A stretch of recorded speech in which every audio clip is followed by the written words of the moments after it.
الو، مساء الخير. ماكدونالدز، مساء الخير. استاذنك، ممكن اعمل اوردر؟ اتفضل يا فندم، الاوردر ايه؟ عايز واحد دبل بيك تيستي كومبو بعد اذنك. حضرتك تحبه ميديوم ولا لارج؟ لا، لارج. تمام. تحب حضرتك تجرب معانا فطيرة التفاح اللذيذة؟ مفيش مشكله. تمام، اوكي. تأمرني بحاجة تانية يا فندم؟ يا ربنا يخليك، شكرا. تمام يا فندم، كده حساب حضرتك 180 جنيه يوصلك خلال 45 دقيقة. لا، ثانيه واحده بس، انت تاخدنيش في الكلام. ليه 180 جنيه؟ الساندوتش 145 جنيه، وفطيرة التفاح اللذيذة ب 25 جنيه و10 جنيه خدمة توصيل. فطيره التفاح اللذيذه ب 25 جنيه؟ ليه؟ ان شاء الله تفاح امريكاني؟ طب لو عايزها عاديه مش لذيذه؟ للأسف كل اللي عندنا لذيذ. اه.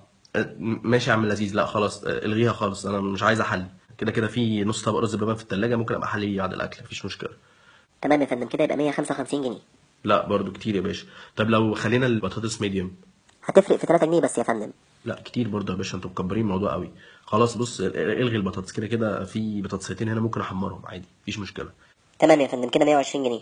طيب هي الساندوتش فيها كام قطعه برجر؟ قطعتين يا فندم. اتنين، تمام. طب لو شلنا واحده؟ هيبقى 70 يا فندم. لا برضه كتير كتير قوي. طيب لو شلنا التانية؟ هيبقى كده 5 جنيه حق رغيف العيش. حلوة قوي قوي قوي زي الفل. طيب بص يا باشا، يبقى انا هاخد رغيفين، تمام. رغيفين. انا بحب العيش بتاعكم جدا على فكره. فظيع. او كده كده ممكن ابقى اقلي بيضتين عادي هنا. اهم حاجه بس العيش هيبقى في الفرن ولا جاهز؟ جاهز. طب الحمد لله، كويس زي الفل، حلو قوي.